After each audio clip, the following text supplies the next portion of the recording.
Hi everyone and welcome back to Mark Anthony's Music Picks. Today is episode 145 and it's been a while since I've recorded an episode, almost a month now at this point. And the reason is over the last month I've just been sick a lot. I had a cold and some other BS and maybe a stomach bug that if you add them all up, it took about a month to get over, so it was just sort of sapping my energy and taking up my time, and I just didn't really, I just flat out like couldn't get it done at that point. But I am happy to be back in recording, and for today's episode, as the title suggests, this is the 2023 Spring Dub Ting. Ting. I thought I was gonna be so clever putting Ting in the title and trying to do something with a dub theme. Today's concept is going to be 5 records that I've just sort of called together arbitrarily, but I do think they are really excellent picks for my dub techno fans or for this channel. So I spent a good amount of time curating these, and I'm pretty confident with all 5 picks, so I hope you really enjoy these. The first pick that I have is from a label called Oblique, and the record is from 2018.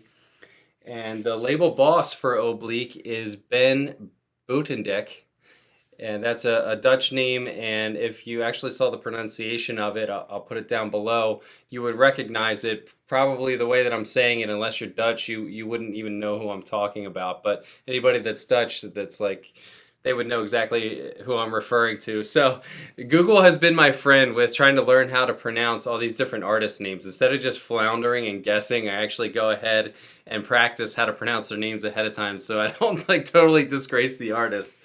This is a various artists release featuring mostly dub techno related tracks. And the track that I want to feature for you on here is actually on the B side. I would say all 3 tracks on this release are strong, and the C side took the cake for me, and I really liked this relatively obscure artist. His name is Cyspe. It's Cyspe, and maybe it's pronounced Cyspe or some variation like that, but either way, kind of a sleeper dub techno producer. I went and looked at him on Discogs, and I saw 3 releases, like 3 normal EPs, a couple of remixes, and he is featured just as the, on a various artists here as the B-side, and I thought he really brought it home well here. And I wanted to feature this track because actually all the tracks and most of the tracks in this episode are probably tracks that you haven't heard before. There's one that's like a little bit more down the middle that I'll get to, but I really want to try to fan out and not have the tracks that I pick here be super obvious. I know that most of the people that watch my videos are musically educated, and I want to give you like the fringe picks that you might have just glossed over or not spent enough time listening to originally. Maybe you just like absolutely missed it, and I want to bring them to your attention. So I think this is a great example of that. And the reason I like this track, I'm pretty sure it's like 13, 14 minutes long. It's called Reminisce. It's like this track is like a great reason. It's like a great example of the reason that I love dub techno. For 14 minutes, this track more or less stays in the same lane. There's not a lot of ups and downs, and that's what I love about it. It has a very ethereal feel to it, almost like a magical quest that you're going on as you're journeying through this 14 minutes, and it's the kind of track that you would put on maybe late in the evening when you were by yourself and you just wanted to sort of zone out and lose track of time. So again, this is Cyspe, Reminisce, and I hope you enjoy it.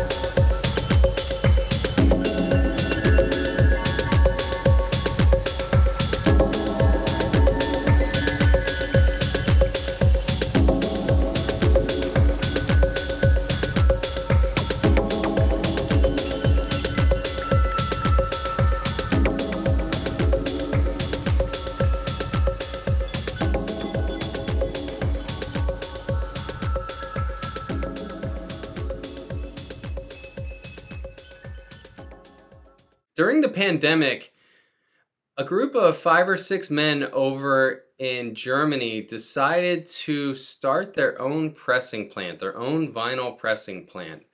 And uh, I'm not a vinyl pressing expert. I don't have my own record label, so I'm not super in the industry. But the perception that I've always got is that the vinyl pressing plants that are around are really old, and it's sort of like all running on old infrastructure. An analogy would be all modern trains run on old style train rails that may have been there for 100 years or more. Right? I sort of get the same impression when I hear people talking about vinyl pressing plants and the delays and the machines that are involved and such. So this new pressing plant comes along called Matter of Fact, and it's literally built from the ground up. And I thought that was really cool to see that somebody is actually has the resources and the time and the care to like literally build a building that is specifically meant just for pressing vinyl. And the guys that are running Matter of Fact are all people that are in the music industry, and they're all doing it for the love. So they basically called together their own investing power and their own brain power and spawn this whole project. And the reason that I'm telling you about that is that it's a great segue into my next record. This next record is from Eric Lewis, and Eric Lewis was featured on my Summertime Dub Techno episode that I did about a year ago. I do 2 dub techno episodes per year at this point. I do one in the summer and springish, and then one in the winter. That's kind of how I filtered it down. So Eric was featured last year right around this time with his first record, his first release on his own label called Devilish Affair. And he was kind enough to send me Devilish Affair 002, a test pressing, which I just recently submitted into the Discogs database. And Devilish Affair 02 is a 4-track encapsulation of what was ultimately a 6-track release. Eric made 6 tracks for it. 2 of them are going to be digital only, and I guess he picked 4 that he thought would be appropriate for the vinyl here. And when you talk about 4-track releases, I get so bummed out when I'm sampling through music and I find a record that has one good track and the rest are just so, bland or boring or so off-putting that it kind of like turns you off to the whole thing. And now with vinyls costing $15, $17 plus shipping, you just can't justify it. So it really makes me happy to see 4-track releases that are as strong as this one is. So Eric, I think, really knocked it out of the park with this. So his production career actually goes all the way back to the early 2000s, where he unofficially did some studio work with Jonathan Peters, mainly in like the vocal era of maybe 2000 to 2002-ish, I believe. Maybe I might be a little bit wrong on the years there. And then in the decade from 2010 to about 2015, Eric was releasing Tech House on Nervous Records, but only as digital only. And for whatever reason now, he decided to venture into dub techno and start putting out vinyl with his own Devilish Affair release. Now, I had a hard time deciding which track I liked the most on this. I probably went through it about 4 times, like trying to really hone in on one that I love the most, and I kept changing my mind, and I finally settled on the first track, Drama, just because of the big banging chords that it has in it. You don't hear too many dub techno tracks that have this type of style, and I think the name Drama is very aptly named for it. Like, it's just, if you listen to the sample that I've captured for this here, it has a very engulfing, encapsulating feel when the bass line finally comes in, and that was the selling feature for me that made me say, like, all right, this is the one I have to pick. As a close second, I was very close to choosing Floating Away on the B1, just because it is springtime now, and Floating Away I thought was like a really unique kind of like warm sunny day take on dub techno. The other 2 tracks on this EP are more like dark and club oriented, so if you are a club opener, or if you need something maybe around like 11 p.m. or midnight and you want to kind of like set the room off, I think this would do it, and Drama would be my choice.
So that was Eric Lewis's Devilish Affair 002 EP with the track Drama. If you want to learn a little bit more about the Matter of Fact pressing plant, I will give you a link down below. There's a YouTube video to it. It's an interview that's conducted in German, but it has subtitles. But even if you're not really reading the subtitles, you can just look at some of the imagery of how professional this pressing plant is and kind of get an idea of what these guys are up to. I will say that in the interview, they said that they specifically cater only to small artists and small projects, small pressings. So if you are an artist or a small label that's just starting out and you need somebody to really caringly produce some vinyl for you, look into Matter of Fact. They might be able to fit the bill for you. And I will now move into, what am I on? My third release here. All right, this one's a little bit of a stretch, but I really try to stay out of the vanilla dub techno lane for the most part for these episodes. And I'm going to say this is almost dub house. It's house with a dub theme underlying it. And it is by somebody that you're probably not expecting for this episode. It's by Scott Grooves. In 2011, Scott Grooves did a remix for an artist named Frank Martinique. And the track was called Golden Dusk. And Scott did two versions of the track. One is his, what does he call it? Cataconda. He calls it like the Cataconda mix. And then there's like the Cataconda beats on the B side, like a little bit more stripped down. My choice here is the brighter, more, I guess, sophisticated A side, which is the Cataconda Panther version is the specific name of it. And you know, this track reminds me a lot of one of Scott's best records ever, which is his Detroit 808, which came out in 2009. And the reason I'm talking about that is there's a track on the B1 there called Detroit 808 Dub Delay.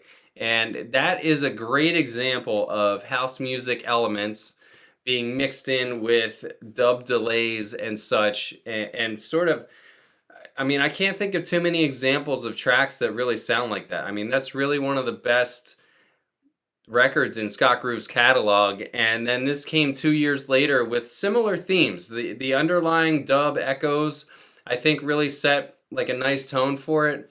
And there's a couple of synth stabs that kind of come in and complement the darkness.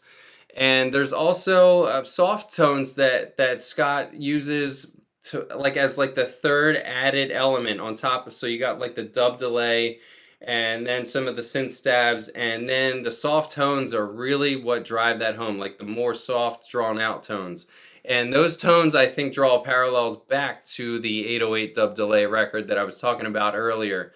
But this is definitely one of Scott Grooves' best sleeper hits, so check this out.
I did mention earlier that there's going to be one slightly obvious pick in this episode, but I just had to because I love Deepchord so much. This is Deepchord's redesigns of Yagya's Will I Dream During the Process. Now, Yagya's Will I Dream During the Process, I believe, is either his second or third album ever. It came out in 2006, which many Yagya fans consider to be kind of the golden era of his productions. I mean, pretty much if you read any of his album reviews, you get a mix of people either loving it or complaining about it. So I guess there is something somewhat polarizing about his productions. I think people tend to criticize him for being a little bit too commercial, but maybe back then in 2006, what sounds commercial now, maybe it wasn't as commercial. I don't know. But either way, Will I Dream During the Process was 2006. I think mostly a highly regarded album. And then Deepchord came along and did his redesigns in 2014. Now, unfortunately, it was only released on a CD, and I remember playing that CD a lot. I was unfortunate enough, there were two versions of the CD release. One was one single track that played straight through, and there was another that was divided into the tracks. So I guess if you're going to buy the CD, make sure you don't get the single track version, which is, it's kind of torture, because if you really like a certain part, you would have to like hold the fast forward button for a long time to get to it, if you were listening in the car or something along those lines. But anyways, that was something that I always thought, man, why wasn't this pressed to vinyl? Like there was there was kind of like a part of me that was like, why would they not put this to wax? It's so good. And then almost a decade later, like out of nowhere, I was searching through Juno for Deepchord. I just search for his name every 3-4 months or so, just to make sure I don't miss any Rod Modell projects. And I was like, oh my gosh, I can't believe they're pressing this. So really, really good pressing. Here's another look at it.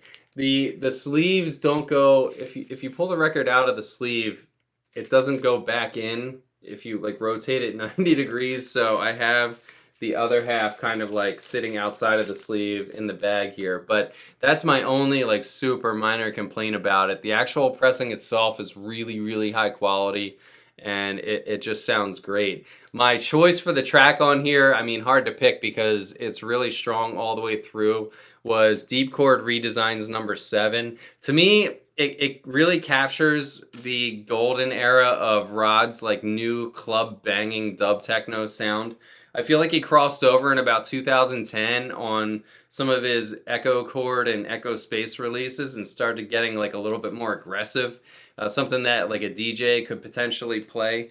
Although the intros to his tracks are not DJ friendly, they just sort of like haze in, so you're not sure if you're on the first kick or not. If you could just figure out a way to work around that with maybe a little bit of Q-tape or just winging it, you might find that these would like really rock a club. I would love to dance to these. And specifically in Redesigns number 7, to me, it's almost like tribally dub techno, if there's such a thing. I mean, the drums in there, they're not really tribal drums, but they have like a tribally rhythm to it. It's kind of, maybe it's more metallic than it is a drum, but I guess a metallic drum could be possible. But either way, I don't know what the sound is. I know it's highly motivating, and I feel like it would like completely crush a club.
And my fifth and final pick for you is from another Various Artists release that's really new.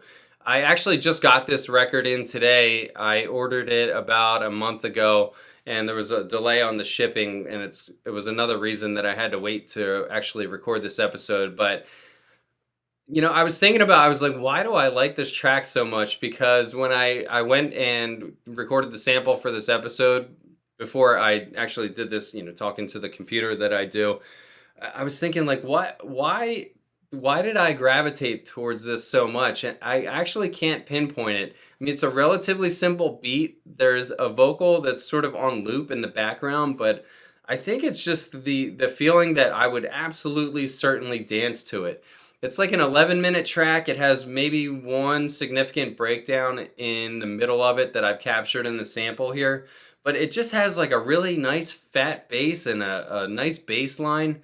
And the dub elements that are laid over top of it, aside from the vocal, are relatively simple but super effective. So I guess in that regard, it's kind of like a classic Mark Anthony track, but I don't know why. It's definitely my style, and I hope you guys enjoy this. The artist is Giacomo. That's another Italian name that I've been working on pronouncing. Giacomo Pellegrino. And he's featured on this HSUAN-TE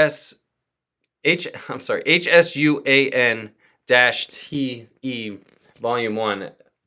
I am not going to try to pronounce that, but maybe you can see that up there.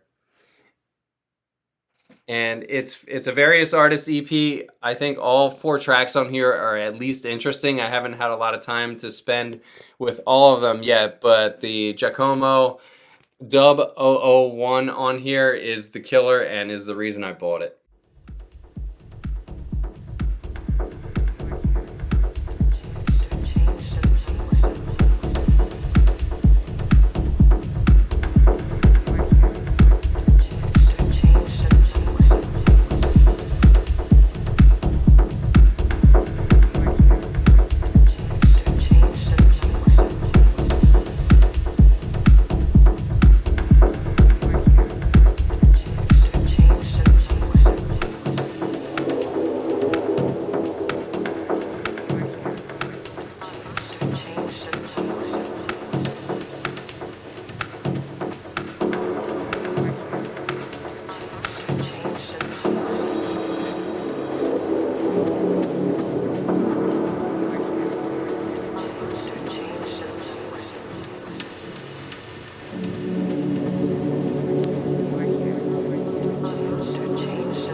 All right, this concludes my 2023 Spring Dub Ting episode. Please comment down below. Let me know how you feel about these picks. If you have any other recommendations, please comment down below. Or if you just want to say hi, feel free as well. That's all for today, and take care. Peace.